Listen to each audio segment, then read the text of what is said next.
आदरणीय अध्यक्ष महोदय और शिक्षक बंधु और विद्यार्थियों, मेरी मुश्किल ये है कि मैं इतनी ठंडी गोष्ठी में बोलने का आदी नहीं हूँ।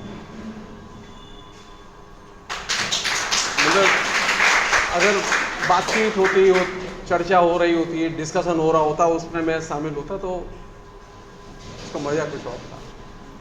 लेकिन फिर भी प्रिंसिपल साहब ने जिसे कहें कि शुरुआत की है और बहुत अच्छी कुछ बातें रखी। मैं वहीं से शुरू करूंगा, पहले बहुत ज़रूरी है वो। पहली चीज़ ये कि मातृभाषा जैसी कोई चीज़ नहीं होती कि दिमाग से निकाल दें हम लोग। पितृभाषा, मातृभाषा ऐसी कोई चीज़ नहीं होती।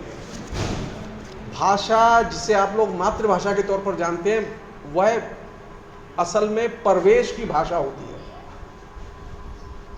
आप जिस परवेश में रहते हैं, भाषा उस परवेश में रहती है और उसी को आप मातृभाषा के नाम से जानते हैं। इसलिए जो मदर टंग है वो एक्चुअल में आपके परवेश की भाषा है। अब मथुरा है तो मथुरा में ब्रज का परवेश है, तो यहाँ हर तीसरा आदमी ब्रज भाषा में बोलता हुआ नजर आता है।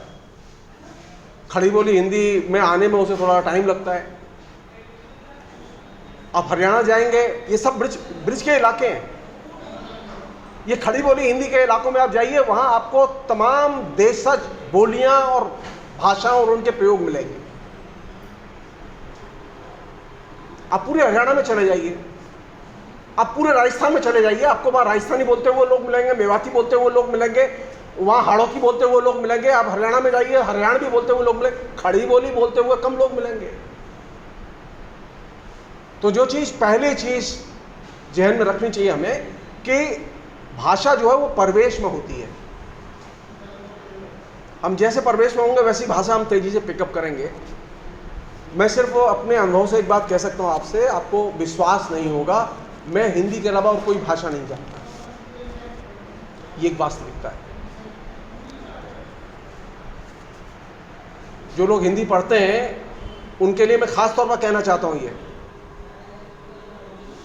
मैं चाहता तो अंग्रेजी आसानी से पढ़ सकता था, मेरे सारे दोस्त पढ़ते थे, मैं भी पढ़ लेता, क्या दिक्कत थी मुझे।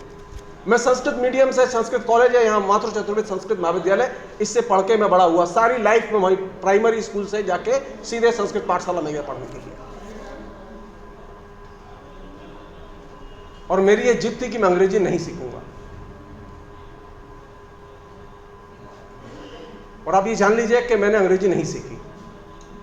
मैं अंग्रेजी में साइन नहीं कर सकता, मैंने कभी साइन नहीं किया। इसलिए नहीं कि मैं अंग्रेजी सीख नहीं सकता था, मेरा अंग्रेजी से द्वेष है, ऐसा नहीं है। लेकिन मैं एक चीज का टेस्ट करना चाहता था, क्या मैं अपनी भाषा के आधार पर सरवाइव कर सकता हूं कि नहीं कर सकता। आप किसी भी भाषा को पढ़ें, अच्छे से एक भाषा को पढ़ लें, आपके लिए सारी दुनिया आसान होगी और सारी दुनिया की भाषाएं आसान होंगी। यह गलतफहमी हमारे दिमाग में डाल दी गई है कि आप अंग्रेजी पढ़ लेंगे तो ज्यादा अच्छा सीख जाएंगे, या फ्रेंच पढ़ लेंगे तो ज्यादा अच्छा सीख जाएंगे। जी नहीं, जितने भी दुनिया के भाषा विज्ञानी हैं उनका एक ही सुझाव है कि आप एक भाषा अच्छे से पढ़ दीजिए। मैंने संस्कृत अच्छे से पढ़ दी थी, और जानते हैं मैं कहां पढ़ने गया था? संस्कृत पाठशाला से निकल के सीधे जवाहरलाल नेहरू विश्वविद्यालय में। और जिस समय मैंने दाखिला लिया था उस समय 100 में से 99 विद्यार्थी सिर्फ अंग्रेजी में बात करते थे और अंग्रेजी का एटमॉस्फेयर था। और मेरे हिंदी के एमए के कोर्स में 80% जो कोर्स मटेरियल था वो अंग्रेजी में था। आपको जान के आश्चर्य होगा, और मैं अंग्रेजी नहीं जानता। लेकिन मैंने कभी इस बात को फील नहीं किया कि मैं अंग्रेजी नहीं जानता। मेरे मन में कभी यह कुंठा नहीं आई कि मैं अंग्रेजी नहीं जानता। और संयोग से नौकरी लगी कलकत्ता यूनिवर्सिटी में जाके, गैर हिंदी भाषी क्षेत्र में। वहां सारा काम अंग्रेजी में होता है, हिंदी का कोई भविष्य नहीं। मैं कभी हिंदी के अलावा और दूसरी भाषा में बोला नहीं, और सिर्फ ये कहना चाहता हूं जो चाहा वो मैंने हासिल किया। आप सिर्फ भाषा को अच्छे से सीख जाइए, जिस भाषा को सीखना चाहते हैं, फ्रेंच हो, अंग्रेजी हो, एक भाषा अच्छे से सीख लीजिए आप, सारी दुनिया आसान होगी। ये गलतफहमी है कि हम हिंदी नहीं अंग्रेजी सीख लें। अब अंग्रेजी आपके दैनंदिन जीवन के व्यवहार की और आपके संस्कार की भाषा नहीं है, आप चाहे जितना अंग्रेजी जानते हो। जितनी इजी ढंग से आप, जिसे हम लोग कहते हैं ना, भाषा कौन अच्छी मानी जाती है? जिसमें आप प्यार व्यक्त कर सकें।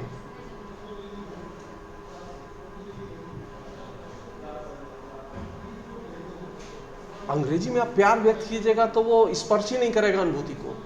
आप लाख कोशिश कर लीजिए।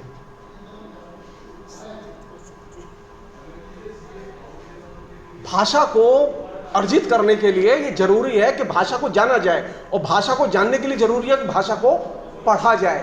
भाषा बोलने से विकसित नहीं होती। हम में से अधिकतर लोगों का ये इल्यूजन है कि भाषा बोलने से विकसित होती है। अगर भाषा बोलने से विकसित होती तो गजल तो पूरे देश में सुनी जाती है। तो क्या पूरे देश में लोग उर्दू समझते हैं? नहीं समझते। भाषा का विकास तभी संभव है जबकि भाषा के पठन पाठन की व्यवस्था हो। भाषा लोग पढ़ने के लिए स्कूल, कॉलेज, यूनिवर्सिटी में जाएं।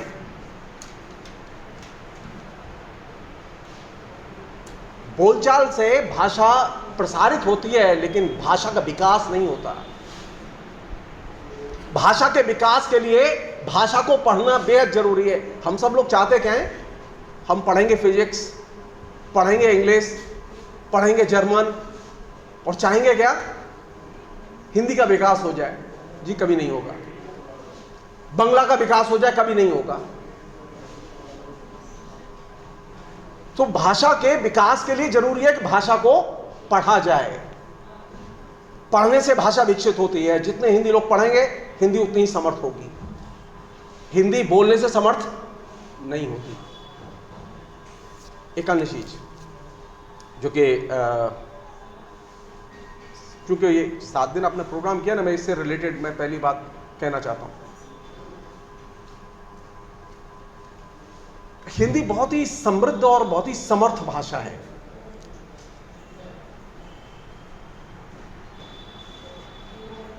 आप जवाहरलाल नेहरू से बेहतर अंग्रेजी नहीं जानते हैं, हिंदुस्तान में कोई नहीं जानता। जवाहरलाल नेहरू सबसे अच्छी हिंदी भी बोलते थे और सबसे अच्छी अंग्रेजी भी बोलते थे। आप किताब पढ़िए उनकी, ओरिजिनल हिंदी में लिखते थे। आपकी तबीयत खुश हो जाएगी कि क्या कमाल का प्रोज है। और आज देखिए आप 70 साल का डेवलपमेंट देखिए, आपको एक नेता नहीं मिलेगा हिंदी भाषी क्षेत्र में जो 1000 शब्द का निबंध भी लिख दे हिंदी में। कहां पहुंचे हम लोग? हिंदी पर माला पहनाते हुए हमने अंत में हिंदी का श्राद्ध करके छोड़ दिया है। होना तो ये चाहिए था कि मेरे पास में संपूर्णानंद होते, आचार्य नरेंद्र होते, मेरे पास में लोहिया होते, मेरे पास में नेहरू जैसे हजारों लोग होते। लेकिन विडंबना यह है कि अब वो खोजना पड़ता है। और ये सिर्फ हिंदी की दशा नहीं बता रहा हूं मैं आपको, बाकी भाषाओं की यही दशा है। उड़ीसा में मुख्यमंत्री है, वो उड़िया लिखना जानता ही नहीं है। बंगाल में जो बंगाल के लोग हैं वो इस बात पर गर्व करते थे कि बंगला उनकी मातृभाषा है, और उन्होंने मातृभाषा के लिए आंदोलन किए। लेकिन जब 2006-07 में पहली बार बंगाल की सरकार ने आदेश दिया कि कर्मचारियों को सरकारी आदेश बंगला में लिखने होंगे, आपको जान के आश्चर्य होगा कि बंगाली कर्मचारियों के हाथ पैर फूल गए, क्योंकि लोग ऑफिस में जो काम करते थे वो बंगला लिखना नहीं जानते थे।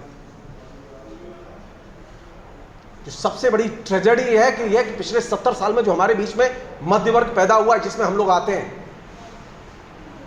हमारी शिक्षा व्यवस्था ने उस मध्य वर्ग को उसकी अपनी भाषा से अलग कर दिया।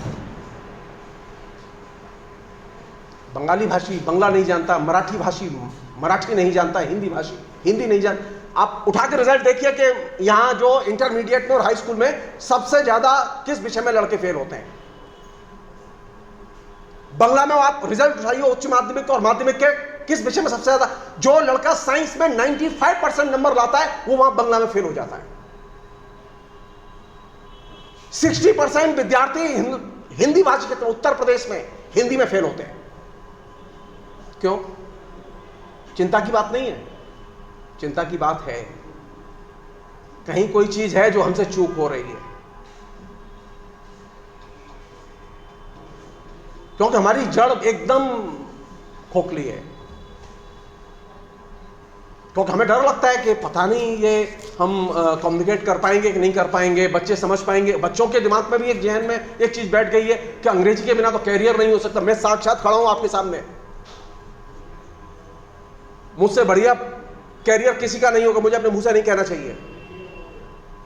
और मैंने कोई भाषा नहीं सीखी और दुनिया का कोई बड़ा जटिल विद्वान नहीं जिस पर मैंने किताब नहीं लिखी, जिस पर अंग्रेजी में लोग किताब लिखने से कांपते हैं हाथ जिनके, उन पर मैंने किताबें लिखी। लेकिन मैं अंग्रेजी सीखने नहीं गया। मैं अंग्रेजी पढ़ लेता हूं, मैं समझ लेता हूं, आप बोलेंगे मैं समझ लूंगा, लेकिन मैं जिद करके मैंने सीखा नहीं, क्योंकि मैं देखना चाहता हूं कि मैं हिंदी पढ़ के सर्वाइव कर सकता हूं कि नहीं कर सकता। जो मैं चीज आपसे कहना चाहता हूं वो ये कि भाषा के लिए कमिटमेंट की जरूरत होती है। नौकरी तो सब कर लेते हैं, गधा भी कमा लेता है, पशु भी अपना पेट भर लेते हैं। भाषा हमें मनुष्य बनाती है और भाषा को अर्जित करना होता है। हमने क्या किया कि भाषा को अर्जित करने का काम हमने छोड़ दिया। तो हिंदी जब आप अर्जित नहीं करेंगे तो हिंदी भाषी के घर में पैदा होने से आपको हिंदी नहीं आएगी। आप लाख उत्सव मनाइए। भाषा अर्जित करनी पड़ती है और यह चीज बेसिक है जिसे कि हमें कभी भूलना नहीं चाहिए। कोई भी चीज, कोई भी संस्कार, कोई भी एटिकेट, आप जब तक अर्जित नहीं करेंगे वो आपको नहीं मिलेगा।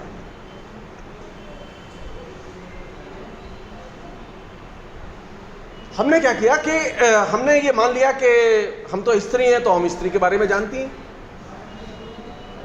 मैं पुरुष हूं तो मैं पुरुष के बारे में जानता हूं, ये हिंदी पढ़ते हैं तो हिंदी के बारे में जानते हैं। जी नहीं, ये कोई वंशानुगत नहीं है कि आप हिंदी में दाखिला लिए तो आप हिंदी जानते ही होंगे, आप स्त्री हैं तो स्त्री के बारे में जानती ही होंगी, ये कोई जरूरी नहीं है।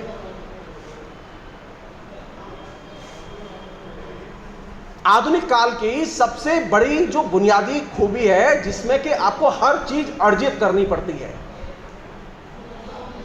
तो दूसरी चीज हमें अर्जित करने की स्पिरिट अपने अंदर पैदा करनी होगी। तीसरी चीज और काम की चीज, कोई लड़की या कोई लड़का अपने बाप के जैसा बनना नहीं चाहता और कोई लड़की अपनी मां जैसी नहीं बनना चाहती। कायदे से होना चाहिए कि अगर पूछा आप किसी लड़की से पूछ के देख लीजिए कि आप अपनी मां जैसी बनना चाहती हैं, तत्काल कहेगी नहीं। कोई मां अपनी बेटी को अपनी जैसा बनाना नहीं चाहती। कोई तो बात होगी, कोई चीज तो घट रही है हमारे बीच में। थर्ड चीज और बहुत इंपॉर्टेंट चीज जिस पर कि पूरे आधुनिक व्यक्तित्व का, आधुनिक समाज का विकास टिका हुआ है और इस पर सबसे ज्यादा खतरा है अभी। आपने अगर अपने अंदर से खोज की, सर्च करने की अभिलाषा अगर खत्म कर दी तो आप तय मान लीजिए कि आप लड़ाई हार जाएंगे। आप दौलत पैदा कर सकते हैं लेकिन आप व्यक्तित्व पैदा नहीं कर सकते।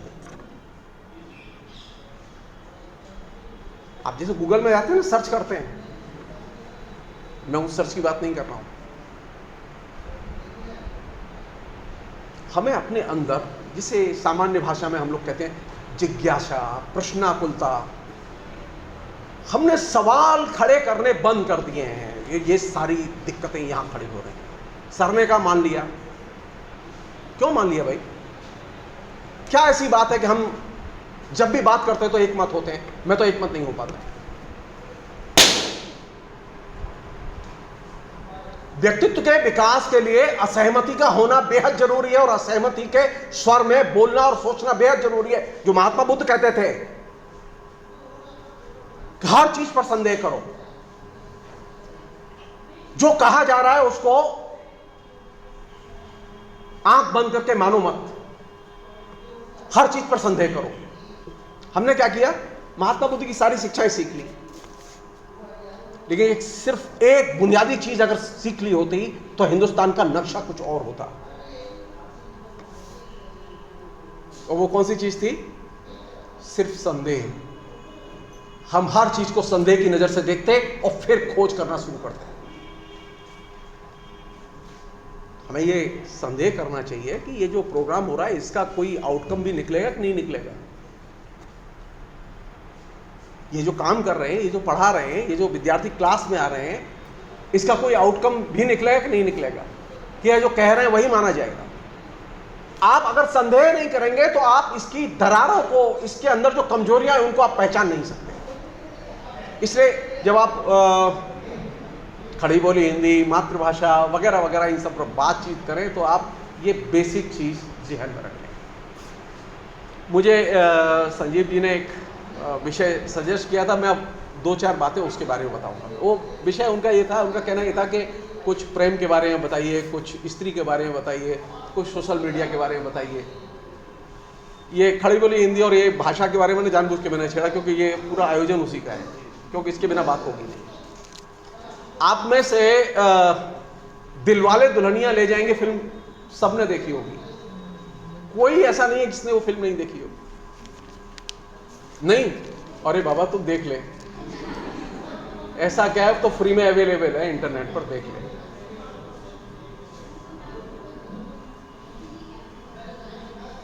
आप याद कीजिए, दिलवाले दुल्हनिया ले जाएगी 1995 में आई, और जब ये फिल्म आई तो 1995-96 में ही इंटरनेट आया।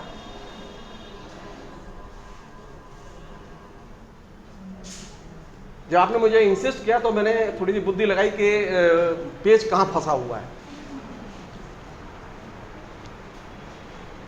इंटरनेट जो आया और इंटरनेट जो चीज पैदा की हमारे बीच में, जो कभी बहुत ही प्रोमिनेंटली हमारी लाइफ में आ चुकी है, वो ये पैदा की कि संजीव जी का कहना ये था कि ये जो प्रेम, स्त्री और सोशल मीडिया, ये आपने 3 एरिया मुझे सजेस्ट किए थे, तो मैं कोशिश करूंगा कि संक्षेप में उन तीनों को एक साथ बांध के रख दूं, और जो उलझने हों वो बढ़ें और फिर हम बात भी कर सकते हैं, कोई दिक्कत नहीं। तो मुझे वो दिलवाले दुल्हनिया ले जाएंगे फिल्म याद आई। संयोग की बात है कि जिस साल वो लॉन्च की गई उसी साल इंटरनेट भी भारत में लॉन्च किया गया। अब आप सोचिए, इंटरनेट में प्रेम कैसा है और दिलवाले दुल्हनिया में प्रेम कैसा है। इंटरनेट ने जो हमें शिक्षा दी और इंटरनेट ने जो हमारे जहन में उतारा, बाया गूगल, बाया तमाम किस्म के सोशल मीडिया नेटवर्क, तमाम वेबसाइट, तमाम पोर्नोग्राफी वेबसाइट्स, इन सब के जरिए जो हमारे बीच में जो चीज उतारी, वो कौन सी चीज थी? प्रेम माने सेक्स। और ये चीज कूट कूट के जहन में उतार दी गई है। दिलवाले दुल्हनिया ले जाएंगे इस मामले में हिस्टोरिकल फिल्म है।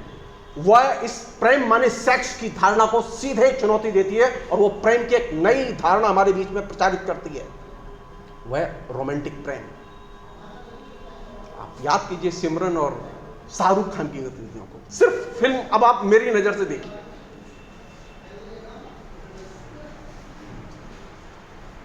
वहां कोई वो सेक्स जैसी कोई चीज घटती ही नहीं है, पूरी फिल्म में नहीं घटती। ऐसी फिल्म आई पहली बार इतने बड़े स्केल पर आई कि जिसने कि बार बार रिपीट ऑडियंस पैदा की। मैं जिस दिन वो फिल्म रिलीज हुई थी, मैं उसी दिन कलकत्ते में मैं देखने गया। मैं संयोग से, क्योंकि मैं मीडिया पढ़ाता हूँ, मीडिया मुझे लिखना भी रहता है, तो मेरे बड़ी दिलचस्पी थी, तो मैं जाके देखा तो सारी चीजें दिनों लगातार हाउसफुल। अब आप सोचिए कि हमने तो कभी सोचा ही नहीं कि रोमांटिक प्रेम क्या होता है।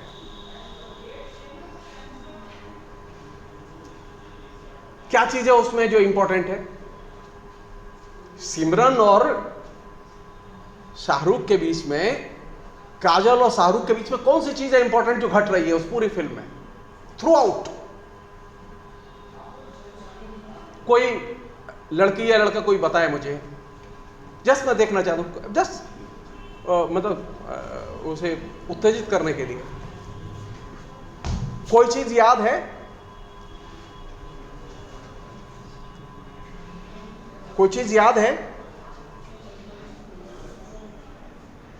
सिर्फ एक चीज है, दोनों एक दूसरे की बड़ी केयर करते हैं।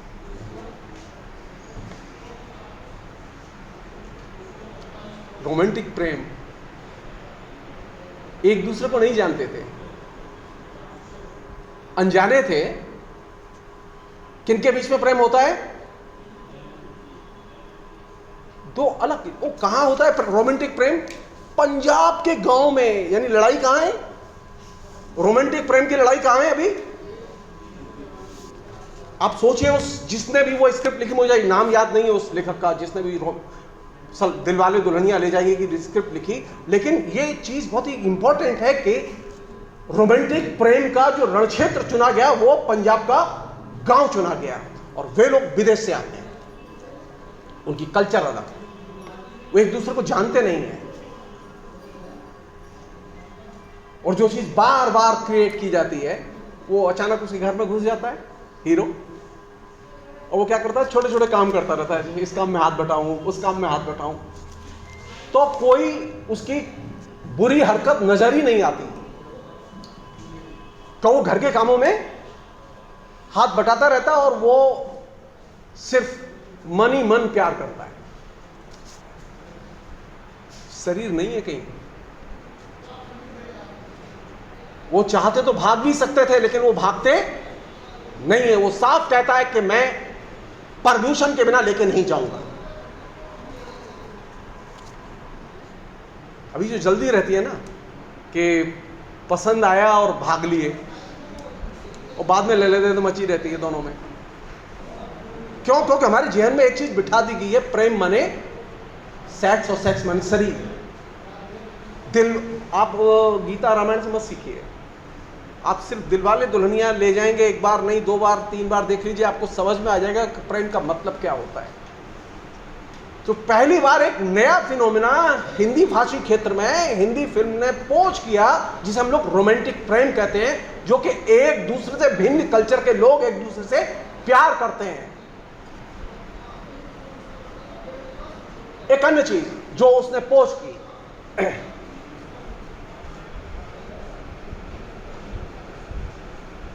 वो ये कि दोनों की अपनी एक ऑटोनॉमी है। लड़की की भी एक स्वायत्तता है और लड़के की भी स्वायत्तता है। दोनों अपनी स्वायत्तता को छोड़ने के लिए तैयार नहीं है।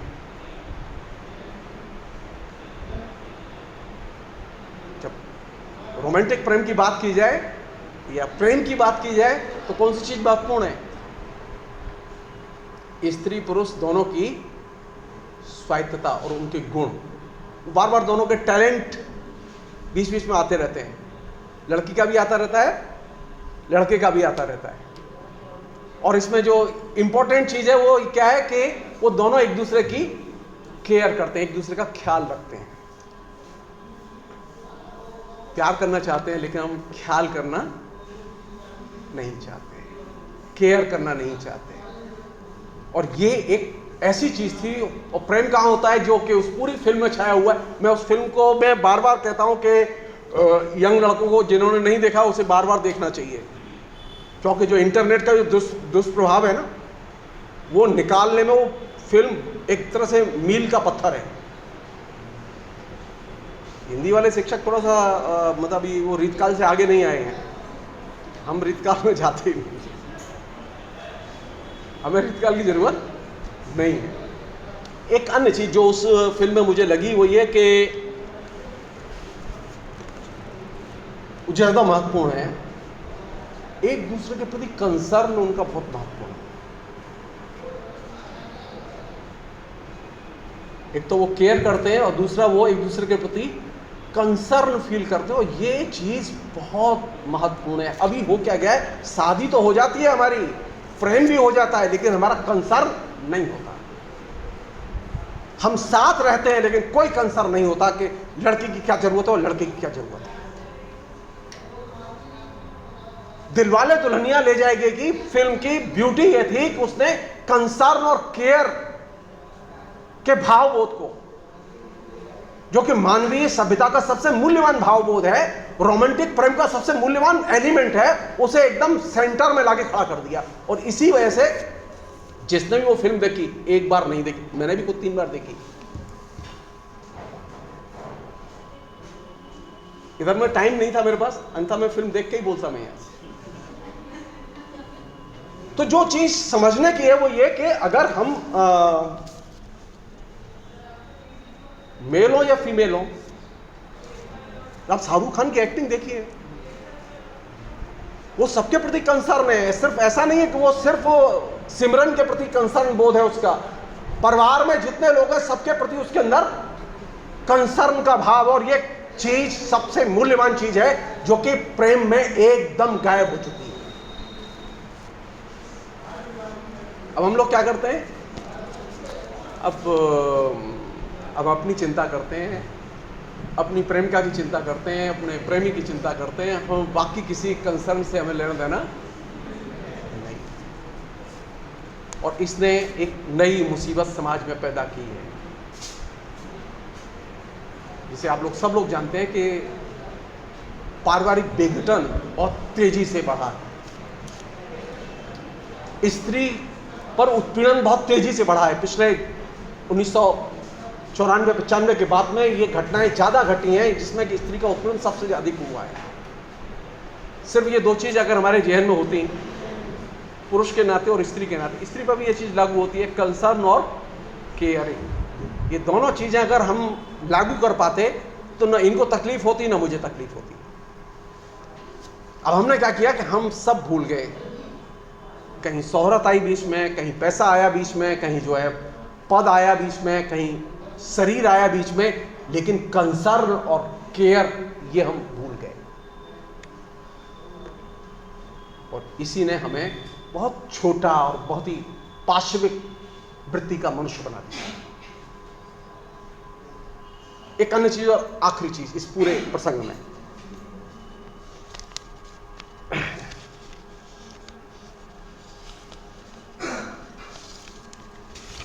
जो हम सोशल मीडिया की बात कर रहे थे, मैंने सोशल मीडिया पर मैं सबसे ज़्यादा लिखता हूँ, जैसा कि संजीव जी ने कहा, और वो फैक्ट है, मैं तो छुपाता नहीं हूँ उसे।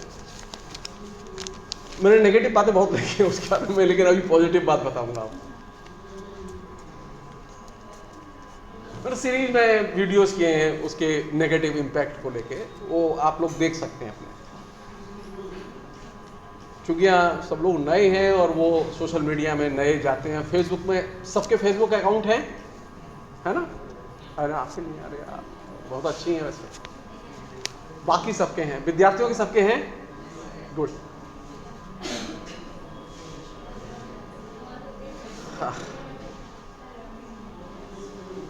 सोशल मीडिया की अच्छी बात यह है कि एक वो बहुत ही पावरफुल मीडियम है।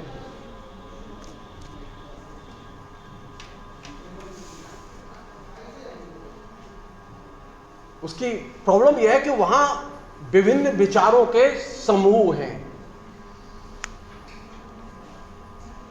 कुछ लोग साम्यवाद को मानते हैं, कुछ लोग मार्क्सवाद को मानते हैं, कुछ लोग मोदी को मानते हैं, कुछ लोग राहुल गांधी को मानते हैं, कुछ लोग सेकुलरिज्म को मानते हैं। इस तरह के अलग अलग किस्म के आइडियोलॉजिकल समूह हैं।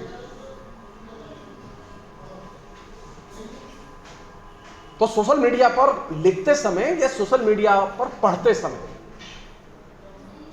या इंटरनेट पर पढ़ते समय जहां आइडियोलॉजिकल कंसर्न या आइडियोलॉजिकल केंद्रित सामग्री होती है, उससे जितना बचा जाए उतना अच्छा है, क्योंकि वो एक ही किस्म के नजरिए से देखने के लिए आपको तैयार करती है और उससे असुविधाएं ज्यादा होती हैं।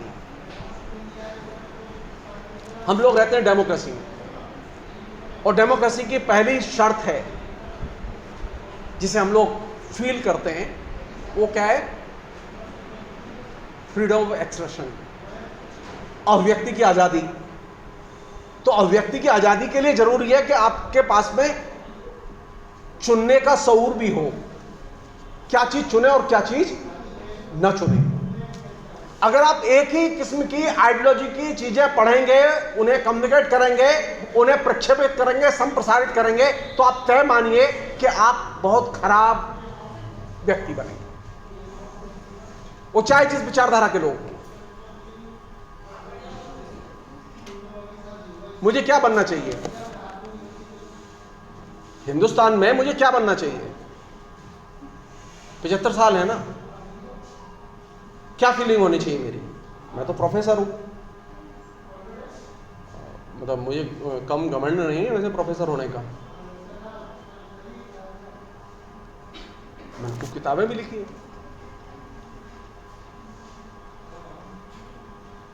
ये मेरी क्वालिटी है? जी नहीं।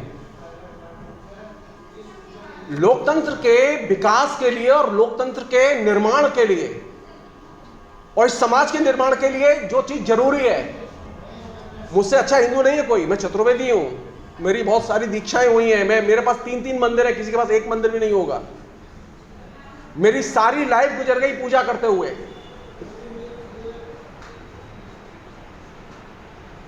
जीवन किससे चलेगा? हिंदुस्तान के नागरिकों का जीवन किससे चलेगा? हिंदुस्तान के पेड़ पौधे किसके आधार पर सांस लेंगे?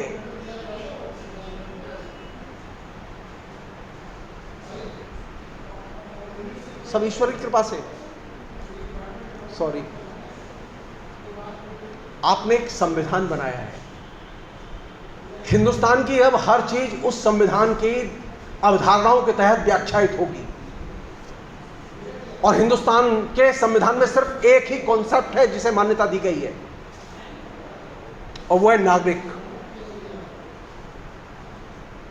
मैं जब सोशल मीडिया में दाखिल हूं तो मेरी कोशिश यह होनी चाहिए कि मैं नागरिक की तरह दाखिल हूं और नागरिक के जो अधिकार हैं उनको मैं संयोजित, संबलित करने के लिए जो संभव है वो काम करूं।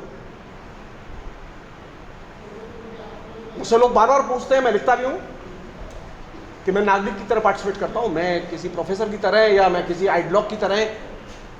मैं खूब लिखता हूं मोदी के खिलाफ में, मैं बहुत सारी चीजें लिखता हूं, कम्युनिस्टों के खिलाफ में भी, मुझे जो अच्छा लगता है मैं लिखता हूं। लेकिन मैं पार्टिसिपेट किस नाते करता हूं, किस हैसियत से करता हूं, मेरी पहचान कौन सी है? सोशल मीडिया में पार्टिसिपेट करते समय अगर आप अपनी पहचान एक नागरिक की पहचान बनाएंगे तो आप सोशल मीडिया का ज्यादा बेहतर ढंग से इस्तेमाल कर सकते हैं, क्योंकि नागरिक की पहचान ही आपको आपके संविधान में प्रदत्त नागरिक अधिकारों का बोध पैदा करने में मदद करती है। यह देश धर्मशास्त्र से नहीं चलता, यह देश गीता और रामायण से नहीं चल रहा। यह देश किससे चल रहा है? संविधान से। और संविधान को हमने बड़ी मशक्कत और स्ट्रगल के बाद अर्जित किया और बनाया, जिसे हम लोग कहते हैं ना भारतीय दंड संहिता, इंडियन पेनल कोड। तो पहली बार अंग्रेजों ने जब इंडियन पेनल कोड बनाया तो उन्होंने दो काम किए बड़े अच्छे। एक तो यह कि हिंदुस्तान में कानून नहीं था, राजाओं के अपने अपने मनमाने कानून थे, विभिन्न रजवाड़े थे। तो जब अंग्रेज हिंदुस्तान में आए तो उन्होंने पहला काम यह किया कि इंडियन पेनल कोड यानी भारतीय दंड संहिता के नाम से उन्होंने एक कानूनी आचार संहिता लागू की, जिसमें तमाम किस्म के अपराध और उनके लिए दंड का प्रावधान है, तो उससे अदालतें चलेंगी। सो पहली बार यह हुआ कि जब आधुनिक बने तो हमारे यहाँ एक समान न्याय पूरे देश के लिए, एक समान कानून पूरे देश के लिए। और वो कानून कौन सी चीज देखेगा? पहले कौन सी चीज केंद्र में? उसके नागरिक और सिर्फ नागरिक बोध। तो सोशल मीडिया पर जाते समय हमें नागरिक बोध अर्जित करने की दिशा में सबसे अधिक पहल करनी चाहिए। दिक्कत क्या होगी कि हम जाते ही पहली बार इस मेरे सोशल मीडिया में सब तरह की रंगत के लोग हैं, मेरे दोस्त सभी आइडियोलॉजी के लोग हैं। अभद्रता करते हैं, ब्लॉक कर देता हूं। मैं अपने घनिष्ठ से घनिष्ठ दोस्तों को ब्लॉक कर देता हूं अगर वो गाली देंगे तो। लेकिन अगर नागरिक बनना चाहते हैं तो कौन सी चीज जरूरी है? अन्य को जानना जरूरी है, अन्य के विचार जानना जरूरी है।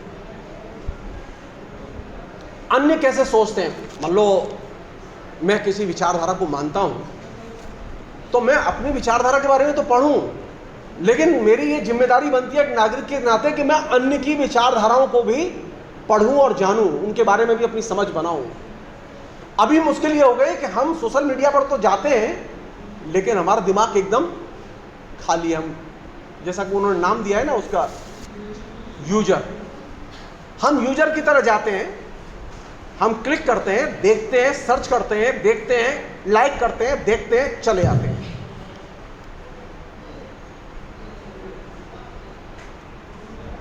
सारी दुनिया में लोग इस बात को लेके चिंतित हैं कि सोशल मीडिया में जाएं लोग, फेसबुक पर जाएं लोग, फेसबुक पर लिखें, तरह तरह की विचारधाराओं पर लिखें, तरह तरह के विचारों पर लिखें, एक तरह के विचारों पर न लिखें।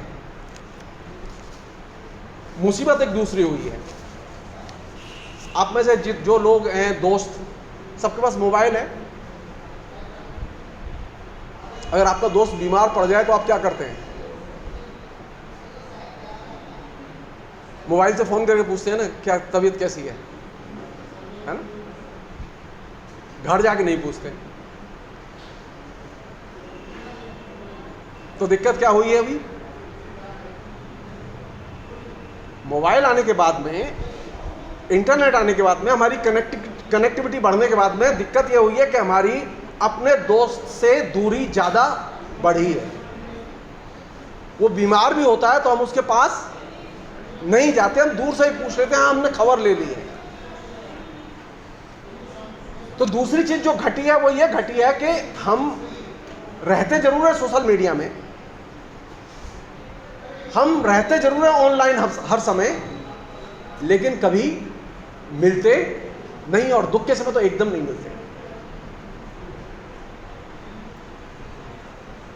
तो इसका जो दूसरा साइड इफेक्ट हुआ वो ये हुआ कि हमारे बीच में अलगाव बढ़ा है।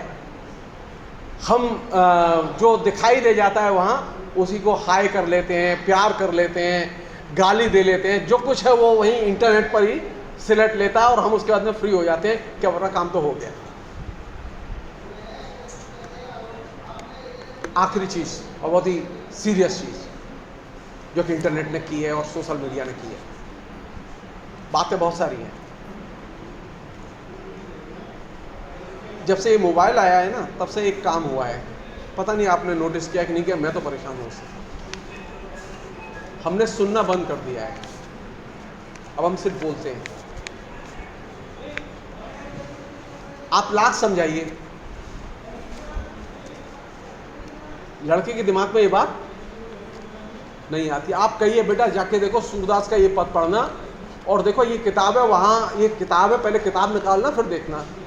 वो किताब से हाथ ही नहीं लगाता, जाता है गूगल में सर्च करता है, निकालता है, देखता है और उसका सीधे लिख देता है।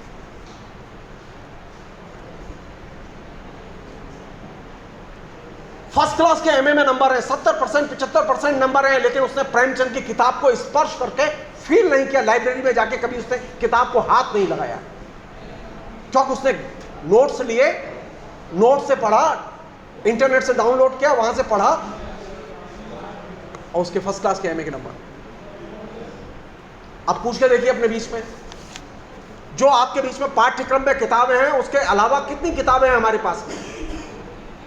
तो मालूम पड़ा पाठ्यक्रम की किताब नहीं है, बाकी किताबों की तो बात छोड़ दीजिए।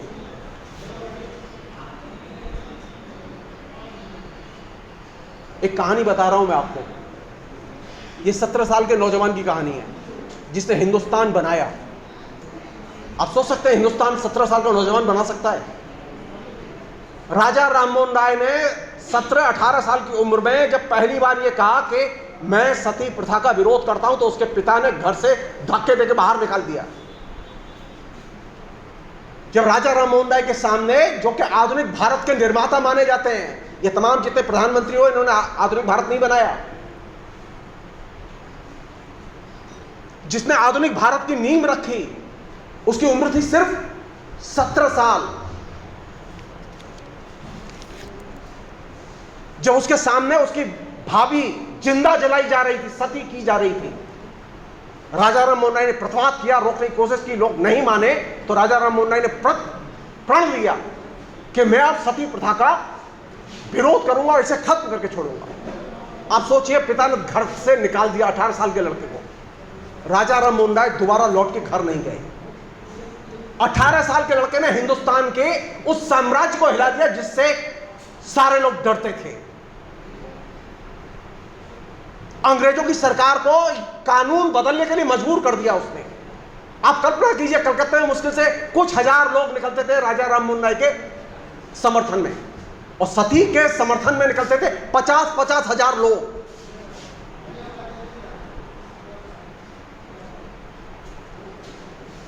जीता कौन? आधुनिक भारत किसने बनाया? उन लोगों ने नहीं जो सती प्रथा के पक्ष में खड़े थे, उस नौजवान लड़के ने जिसकी उम्र सिर्फ 18 साल थी,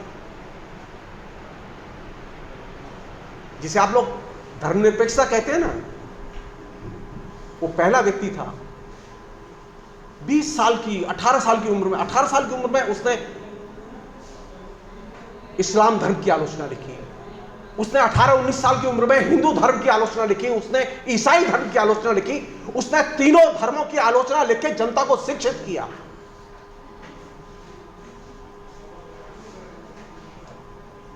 आज की स्थिति क्या है? हम आधुनिक भारत बनाना चाहते हैं। राजा राम मोहन के पास तो मोबाइल नहीं था, पिता का समर्थन भी नहीं था, खाने के लिए पैसे नहीं थे, लेकिन जज्बा था कि मैं समाज को बदलूंगा। अब आप सोचिए, जो व्यक्ति सती प्रथा का समर्थन करता था और मुखिया था सती प्रथा के समर्थन का, उसकी बेटियां नहीं पढ़ती थी। राजा राम मोहन राय ने कहा कि मैं आपकी बेटियों को पढ़ाना चाहता हूं। आप विश्वास करेंगे, उस व्यक्ति ने घर आने दिया, कहा कि आप पढ़ाइए, पढ़ सके तो बड़ा अच्छा होगा मेरे लिए। अच्छा सोचिए, बाहर लड़ाई हो रही है और वो घर में जाके उनकी बेटियों को पढ़ा रहे, क्योंकि स्त्री को पढ़ाना एक बहुत महत्वपूर्ण काम था।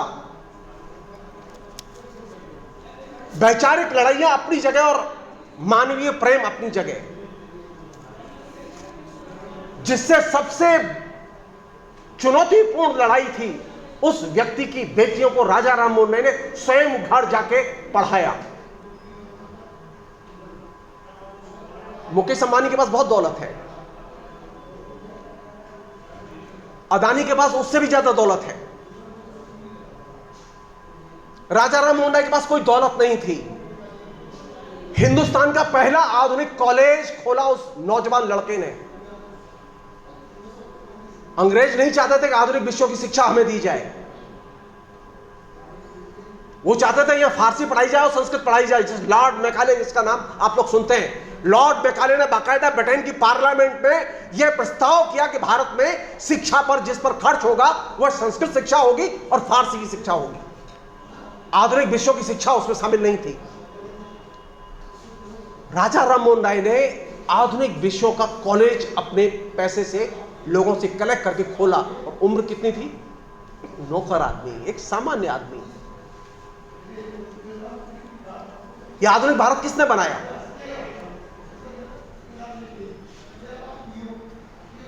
आप कलकत्ता जाइए मेरे कहने से कभी, और जहां कलकत्ता यूनिवर्सिटी है उसके आसपास के पूरे इलाके को देखिए, आपको जान के आश्चर्य होगा, देख के आश्चर्य होगा। अभी तो हालत यह है कि एक आदमी एक पैसा लगाता है कॉलेज में और वो चाहता है कि इसका रिटर्न आना चाहिए। 10 लाख लगे तो बदले में 20 लाख आए। आप सोच सकते हैं, जिस समय जो कॉलेज खोले गए उस समय वहां उन कॉलेज से निकलने वाले हजारों हजार विद्यार्थी जीनियस बने, जीनियस, जिन्होंने सारी दुनिया को एकदम अपने विद्वत्ता से प्रभावित किया।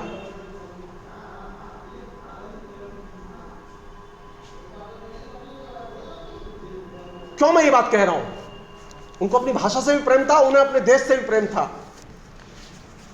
उन्हें अपने समाज से भी प्रेम था। और राजा राम मोहन राय और ईश्वरचंद्र विद्यासागर से ज्यादा तो स्त्री से प्रेम कोई कर नहीं सकता। स्कूल इंस्पेक्टर थे ईश्वरचंद्र विद्यासागर, किससे सीखेंगे आप लोग? हम लोग किससे सीखेंगे? पहला काम करते हैं, जहां जाए वहां लड़कियों का स्कूल, लड़कियों को घर से बाहर निकालो। जो औरतें पढ़ नहीं पाती थी, आप जान लीजिए जमींदारों की औरतें जिनके पास में बेशुमार पैसा था, वो चुपचाप छुप छुप के ईश्वर चंद्र विद्यासागर को बुला के अपने गहने की पोटलियां दे देती थी कि ये ले जाओ, ये काम आएगा। आज स्थिति है कि कोई आदमी एक सामान्य सा पैसा देता है तो कहता है बदले में मुझे 10 मिलेंगे तब दूंगा। कैसा खुदगर्ज समाज हमने पैदा किया है। आज जिस पर आप गर्व करते हैं ना, स्त्री शिक्षा, उस समय स्त्री शिक्षा 0 थी। हिंदुस्तान में स्त्री शिक्षा थी ही नहीं, सबके लिए शिक्षा की व्यवस्था ही नहीं थी, और वो भी बंगला मीडियम में। सवाल ही नहीं है। अंग्रेजी के एक से अच्छे अच्छे विद्वान पैदा हो, सवाल ही नहीं है। हिंदुस्तान में सारे लोग अंग्रेज थे। ये बात मैं क्यों कह रहा हूं आपसे? मैं सिर्फ इस एक चीज की वजह से कह रहा हूं। ये जो यंग एज होती है, इस यंग एज में अगर आपने अपने अंदर कोई जज्बा पैदा कर लिया, कोई उत्साह का बीज वपन कर लिया कि मुझे ये करना है, तो आप तय मानिए वो कर लेंगे। मैं तो संस्कृत पाठशाला पढ़ता था, मैं इस कॉलेज में, ये मेरा ऑफिशियली दूसरी बार भाषण है। मैं जब 84 में जब जवाहरलाल नेहरू स्टूडेंट्स यूनियन का प्रेसिडेंट बना, तो इस कॉलेज ने मुझे बुलाया। मैं 84 में यहाँ आया और मेरी इसी कॉलेज में मेरा लेक्चर हुआ था। हाँ, उसके पहले मैं एक छात्र नेता के नाते, छात्र एक्टिविस्ट के नाते मैं इस कॉलेज में खूब आता था, खूब लोगों से मिलता था, खूब एक्टिविटीज थी, लेकिन हमारी सब क्रिएटिव एक्टिविटीज थी। आप ये तय मान लीजिए, अगर आप छात्र के नाते आपके पास में कोई क्रिएटिव एक्टिविटीज नहीं है, तो आपके पास में कहीं से भी पावर या शक्ति नहीं आएगी, एनर्जी नहीं आएगी। इंटरनेट में कोई क्रिएटिव ऊर्जा नहीं है। यह मैं अपने 20 साल के अध्ययन के बाद आपको बता रहा हूं। मैं इंटरनेट पर आप जितना रहेंगे, आप तय मान लीजिए उतना ही आप लूज करेंगे। पहली चीज लूज क्या करते हैं हम लोग? समय। दूसरी चीज जो बड़ी लूज करते हैं वो क्या करते हैं? पैसा चार्ज करते हैं ना।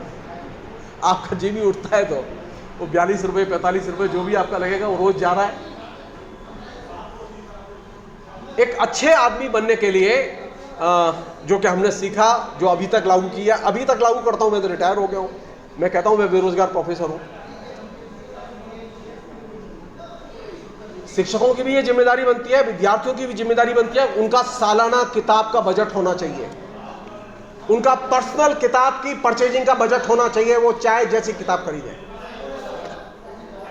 हुआ यह है कि हमारे यहाँ अच्छे घर बने हैं, हमारे खूब संपत्ति है हमारे यहाँ, लेकिन किताबों की कोई अलमारी नहीं है, किताबें नहीं है, जेवर है, गहने हैं, सब कुछ है हमारे घर में, लेकिन किताबें नहीं है। आप तय मानिए किताब के बिना मनुष्य नहीं होते। तो हमने एक ऐसा समाज बनाया, एक ऐसा मिडिल क्लास बनाया, एक ऐसा शिक्षित वर्ग बनाया जिसके पास में पुस्तक और पुस्तक के लिए कोई जगह ही नहीं बची। कम से कम, ज्यादा ना सही, साल में 2 किताब तो विद्यार्थी खरीद सकते हैं कि साहब हर साल हम 2 किताब जरूर खरीदेंगे, चाहे कुछ भी हो। चाहे तुम गीता प्रेस गोरखपुर की किताब खरीद लाना, कोई दिक्कत नहीं है मुझे, लेकिन किताब घर में आनी चाहिए। किताब की गंध, उसकी खुशबू आप उसे महसूस करें। अभी जो नया जो विद्यार्थी है, नया जो शिक्षक है, उसकी ट्रेजेडी है, उसको किताब की गंध ही नहीं मालूम। समाज का ऐसे ही बन गया, बिना किताब पढ़े, बिना किताब लिखे, बिना किताब संकलित किए। पहले तो पैसे भी कम थे। हम लोग जब यहाँ पढ़ते थे तो हमारे पास पैसे नहीं थे, बहुत कम पैसे होते थे, लेकिन तब भी किताब जुगाड़ करते थे। हिंदी की सार्थकता, स्त्रियों के संदर्भ में खासतौर पर कह रहा हूं मैं अपनी,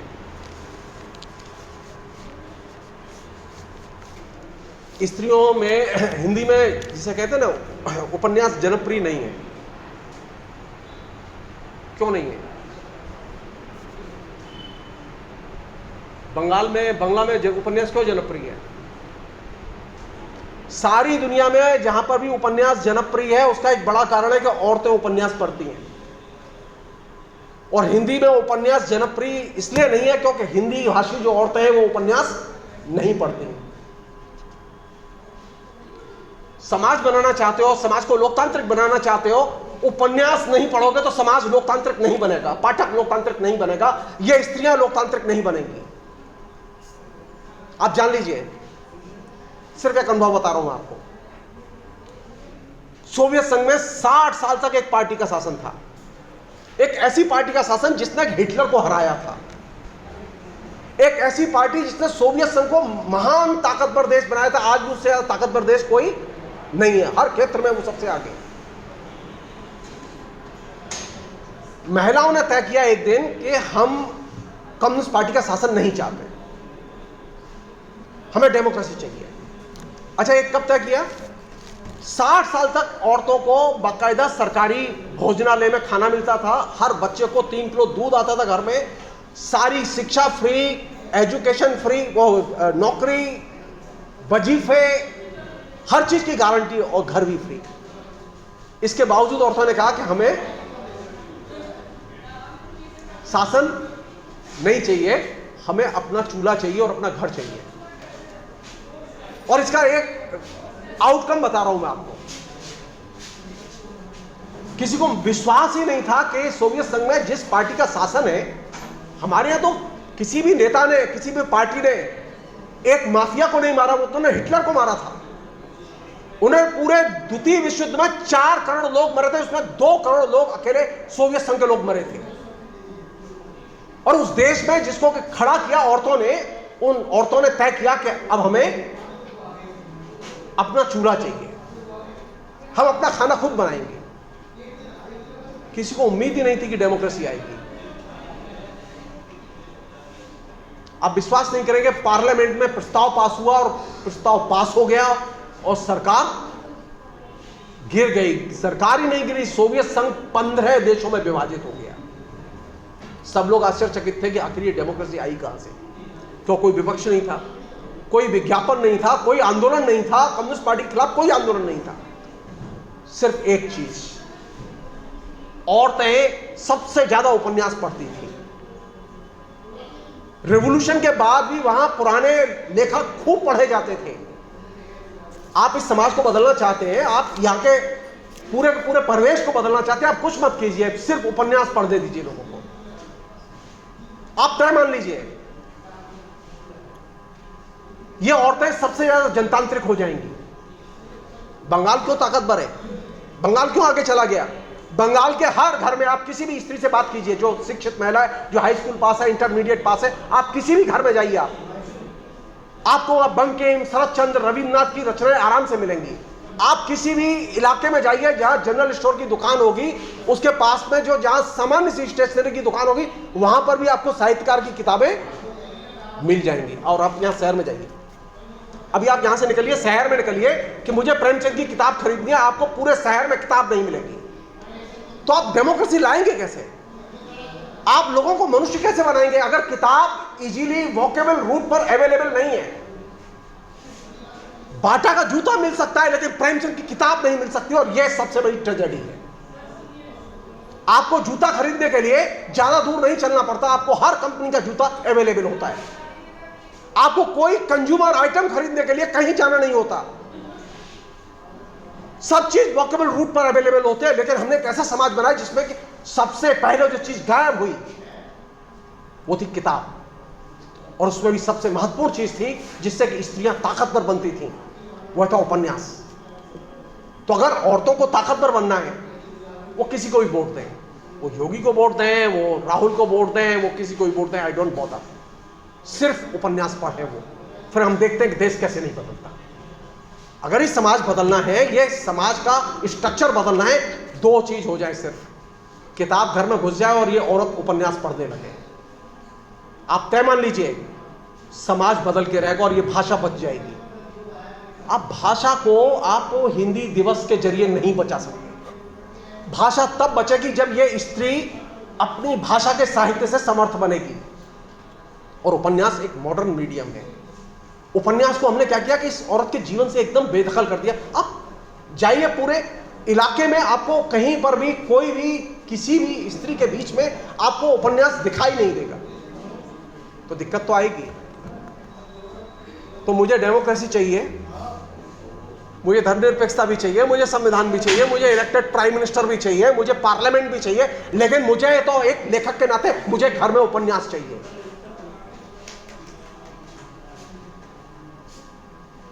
मैं चाहता हूं कि मेरे घर का जब बजट बने उसमें किताब का बजट शामिल हो, चाहे 5 रुपए की किताब हो, लेकिन वो किताब का बजट शामिल हो। आप बच्चे के लिए मोबाइल के लिए पैसे दे सकते हैं, आप उसके लिए चार्ज करने के लिए पैसे दे सकते हैं, लेकिन वह बच्चा, उसके अंदर यह चेतना हमने पैदा नहीं की कि उसे किताब भी खरीदनी है। आदमी कैसे बनेगा? ये पुस्तक के बिना मनुष्य नहीं बनता। सिर्फ पशु में और मनुष्य में एक ही चीज में फर्क है, बाकी सारी चीजें कॉमन है। फर्क है कि मनुष्य सोच सकता है, और जो सोचता है उसके आधार पर वो अपने जीवन को बदल सकता है। पशु न सोच सकता है न जीवन को बदल सकता है, तो पशु पशु रहता है। तो अगर आपके पास किताब ही नहीं आएगी तो आप बदलेंगे कैसे? मैं तो नहीं समझ सकता। तो मुझे अगर पूछे तो मैं तो सिर्फ एक दो ही चीज सजेस्ट करूंगा, औरतें उपन्यास पढ़ने लगे तो सारी चीजें आसान हो जाएंगी। वो चाहे जैसे उपन्यास पढ़े, वो थ्रिलर पढ़े, वो बाजारू उपन्यास पढ़े, वो प्रेमचंद पढ़े, शरतचंद्र पढ़े, जिसको इच्छा हो पढ़े, लेकिन वो उपन्यास पढ़े। और ये बच्चे, इनके बजट का हिस्सा किताब होनी चाहिए। आपके यहां कोशिश होनी चाहिए कि आपके पाठ्यक्रम में जो किताबें हैं वे किताबें खरीदें, आप नोट्स न खरीदें। आप करते क्या है कि आप नोट्स खरीदते हो, नोट्स पर मेहनत करते हैं, और आप अपने टीचर को भी मजबूर करते हैं कि वो आपको नोट्स लिखाएं। नोट्स लिखाने की कल्चर से आप साहित्य को और संस्कृति को नहीं बचा सकते, और भाषा को तो एकदम नहीं बचा सकते। मैंने 28 साल पढ़ाया है, लेकिन मैंने कभी नोट्स नहीं लिखा है। आप मुझसे अभी पूछिए, आप किसी विषय में पूछिए, मैं आपको बताऊंगा जो एमए में है, क्योंकि मैंने पढ़ा है। मैंने अंग्रेजी नहीं पढ़ी, लेकिन मैं आपको पाश्चात्य का अर्थशास्त्र पढ़ा सकता हूं। क्यों? क्योंकि मैंने किताब पढ़ी है। किताब पढ़ने के बाद ही आप पंडित बनते हैं। लेकिन हमने स्थिति यह किया कि हम पंडित तो बन रहे हैं गैस पेपर के जरिए, नोट्स के जरिए। इस कल्चर से निकलेंगे तभी आप अपनी भाषा की रक्षा कर पाएंगे। ये जो अभी नरक दिखाई दे रहा है ना मिडिल क्लास में पूरे देश में, वो चाहे जिस भाषा का हो, वो क्यों है? डिग्रियां तो हैं, नौकरियां भी हैं, उसके पास में पैसा भी है, गाड़ी भी है, लेकिन किताब नहीं है। उसने किताब महसूस ही नहीं की, तो भाषा बचेगी कहां से? सॉरी, भाषा को बचाने के लिए किताब का मेरे पास आना बेहद जरूरी है, और यही वजह है कि अभी भाषा हमसे दूर है। बहुत बहुत शुक्रिया, आप लोगों ने बुलाया। Thank you.